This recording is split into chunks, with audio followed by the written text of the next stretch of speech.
Hey! Come on. How you doing? Hold on a second. Bigfoot's in the house. How you doing, folks?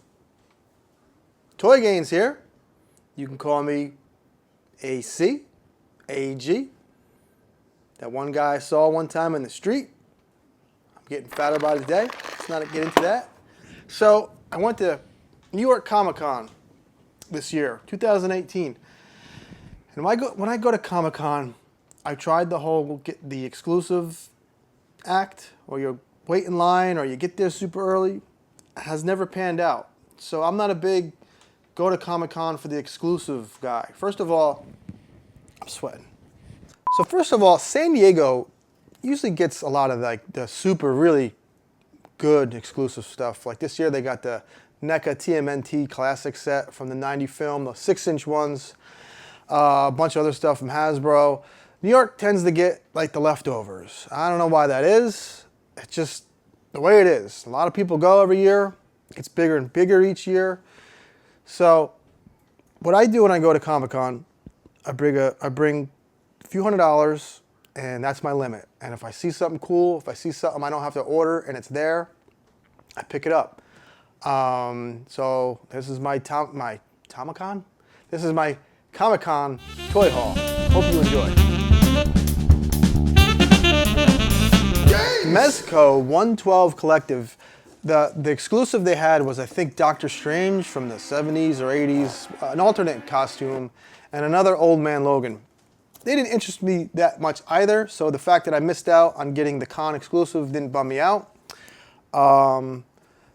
So I moseyed on down a few aisles down, and I bumped into a guy. We're going to have the info down here. Sure Thing Toys. This gentleman's name was Ryan Wing. Sure Thing Toys. He had a nice booth, a lot of NECA, a lot of Mezco, a lot of odds and ends stuff that I can't remember. Great little booth, nice guy, down to earth, talked about collecting toys, and I got this Michael Myers. I actually seen him last year at Comic-Con. Mezco 112. It's a weird scale. I'll show you when he's unboxed. Picture a mini hot toy. For the price, what you're getting is nice, but you can't really. They make Marvel. They're making the Warriors. I'm gonna stick to like the horror stuff. This way, I have 3 or 4 figures. Doesn't break my bank account, because if you get into the Marvel stuff, there'll probably be like 20 figures. I mean, right now they probably have 20 figures out between the Punisher and Spider-Man and a variant and Wolverine. So with a figure this pricey, I'll stick to a certain class of figures, if you will. So here's 112 Mezco's Michael Myers, and he's beautiful. You know, it's pricey at $80. Get a ton of accessories. You got 1, 2, 3, 4 sets of hands, including the ones on him. 2 knives. You got a bloody knife, regular knife. This pumpkin lights up, which I will show you. Hey, what the fuck happened to the Vaseline? Doing a toy review. I'm a parent. So, the Judith Myers gravestone, and he has a beautiful stand that he is on, and they really nail these things, man. Also has his little costume that he wore to fit in with the trick-or-treaters. You could pop this head off and pop that on. Like I said, the only gripe, it's not a gripe, but this is fitting that I'll bring over this Kirk, because you know they use the mask to supposedly a James T. Kirk Shatner face. You know, he's on that stand, so he looks like he's 6-inch, but he's not. It's an awkward size, about I guess around 5 inches. So it's not gonna. You can't blend them in with like your NECA toys or your McFarlane toys, where you know I could put this Shatner on the shelf next to, if I wanted to, next to all my NECAs, and he'd fit right in. These are their own thing, much like a Hot Toys 12-inch. That's their own thing. But I wanted a Mezco piece, and I feel like this is a great place to begin. I think I'm gonna get the Jason Voorhees, and I believe they're making Freddy as well. So we'll get some close-ups of that, and we're gonna move on.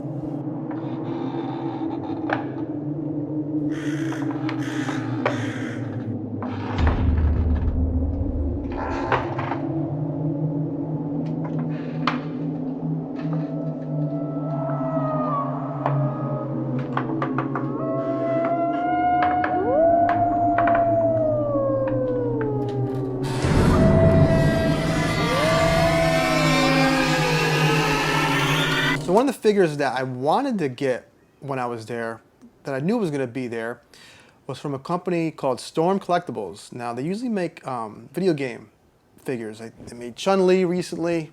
They made a Ryu. I believe they made the four-armed guy, Goro, from Mortal Kombat. I rushed over there. I wanted a Mike Tyson figure. There was one person in line in front of me. He got the last one. I was bummed. I got to the show at 10 o'clock. I got to the Storm Collectibles booth at 10:20, and I missed out.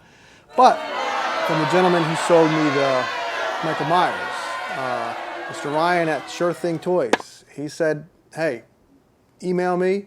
I'll have that figure to you before the end of the week. And he did. Where is he? I already unboxed this guy because I couldn't resist. This is the box. Here's Mr. Iron Mike Tyson. And it's an in-between look of realism and kind of a, not anime, but a cartoon video game style. It's right in the middle. And I like that because it makes for a fun piece.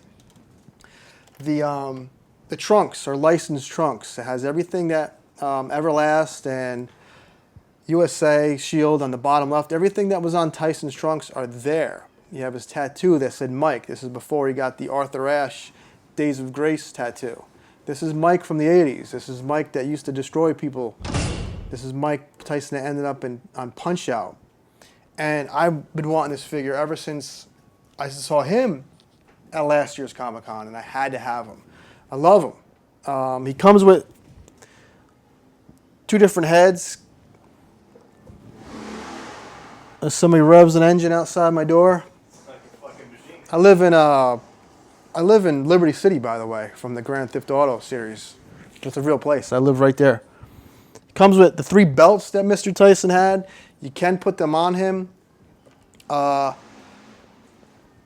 box has the look where these are like draped over his shoulders. You can't really do that. If there was magnets inside the figure, you would be able to. But you kind of would have to use like sticky tape. But the belts do go around his waist, almost like your Jack Specific style wrestling figure. But I love that the trunks are real cloth. Sometimes when you mix cloth with plastic, it doesn't work well. But I think you wanted to have that trunks material. And is that silky, what would that be? Polyester, nylon, something like that. I'm not a fabric expert, all right? I'm a toy man. I'm a goddamn toy man. I'm a toy boy. I'm a hot toy boy, too. It's sweating bullets. It's like I'm under like confession tapes, right? Polygraph. I feel like Brett Kavanaugh over here. So yeah, that's Tyson. I'm live and direct. I'll wipe sweat on the video. This is something other reviewers don't do. I'll give it all to you. I love this guy. Storm Collectibles. I got him from SureThingToys.com. He was $60. He's gorgeous. I can stare at this thing. I'm looking at the back of him and I'm still like in awe. They got like the folds on his neck. They got his haircut. They got his part. He's beautiful. We'll have close-ups of him as well, right? Yep. Let's move on. All right. So you'll see a lot of weird things at Comic-Con. For those of you who've been there, you know this.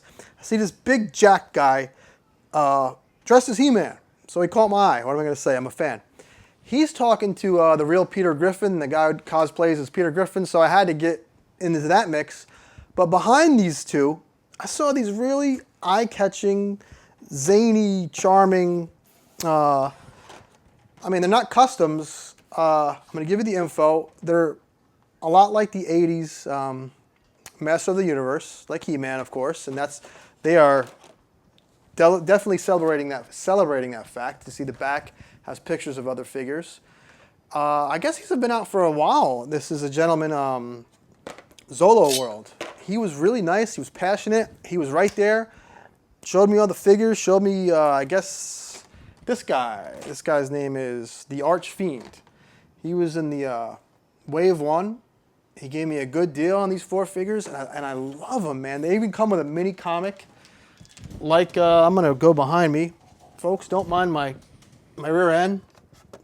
It's getting big. So here's an original HeMan. So, here's Masters of the Universe, here's Zolo World. And that was the inspiration, and I love it, man. I really do. I don't want to. He said to open one. He said, go for it, have fun. And I open toys. I like to play with my toys. I like to play with myself too sometimes. Let's keep that a secret. Come on, man. But you know, I don't want to open these, man. They're so the card. When you have a figure that has a fun card and the fun packaging that you can hang on your wall like a piece of art, it makes it tough to open them. So I'm not going to open them. I'm really not. If I was going to open one, it might be the Cyclops, because he actually puts this fur-like vest on. I think that would be really neat to see him. Oh, they're fur pants. Maybe I'll just open him. I'm going to open the Cyclops. That's it. I love Cyclopses. Cyclopses? Okay, this is my first Zolo World figure opening. This guy actually has a convention, I believe in New Jersey. No, Pennsylvania. I'm sorry. In February. And all retro type style toys. I guess I could have opened this maybe to preserve the card, but there goes that. Oh, this is awesome. So this is the Cyclops, and his pants are on, man. It's real. You see the one eye, like a Cyclops. Comes with a club. I'm gonna put some hairspray or gel on these fur pants.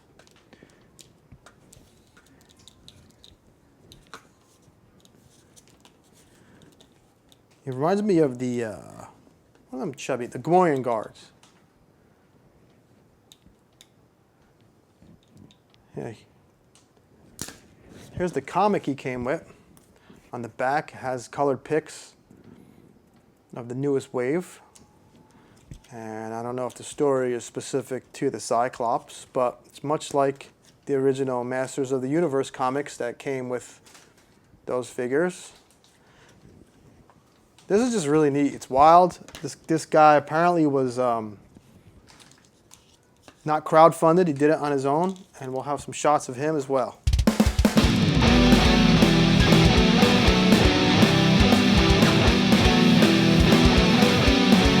So yes, these are Realm of the Underworld by Zolo World. I believe his name is Mike Zolotrow. But you can find Zolo World on Facebook, on Instagram. It'll come right up. Great guy. Really passionate about his figures, and I would be too. I'd be proud of these. Really neat, really fun. Check them out. Buy a few. I recommend. It's a total gains. Moving on. Before I left the show, I almost bought a hot toy. I didn't. There's a guy I see every year. The name of the booth isn't coming to me, and I apologize. I guess he won't know. He probably won't see this. So why am I apologizing? But I've been looking for this toy randomly on my journeys, and he was there. NECA has been making some Guillermo del Toro figures. This is a film I've never seen. I want to see it now. This is The Devil's Backbone. And I like I said, I don't know what to call these. I call them like book cover boxes, where it looks like a novel. Great packaging. Really catches the eye. And you see on the back, this picture of him. And I'm going to open this guy, see what it looks like out of the box.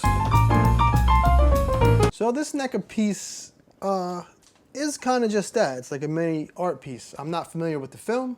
I can't give detail on how much they captured it, but knowing NECA, this looks just like it did in the film. This isn't like an action figure. This isn't something where you're going to have this little guy. Oh, I mean, maybe. It could be fun to have him doing different stuff, but you're really going to just buy it, open it, and leave it like that, where I think it looks nice. It'll look great on my shelf. If I could find space somewhere, I might have to get some new shelves after this haul. I like it. It's visually striking. It's only $30. And that concludes my toy haul. I did get an art piece, and I will show you that next, but this is The Devil's Backbone by NECA. Santi. S-A-N-T-I. Santi's cool. I want to see the movie. Lastly, I got this nice little art piece by a gentleman named Terry Huddleston. I'll have his info. This is, of course, Little Mac fighting Mike Tyson. Spinal. Shows come full circle. You got Doc over here peeking in. You got the referee, Mario. In his body, he put tattoos of everybody, like Soda Popinski and King Hippo. I thought this was really cool. He was a really nice guy. And if you're putting out cool artwork and you're a nice guy, I'm going to throw money at you. So that's that. Thanks for watching my Toy Gains Toy Haul video. Until next time.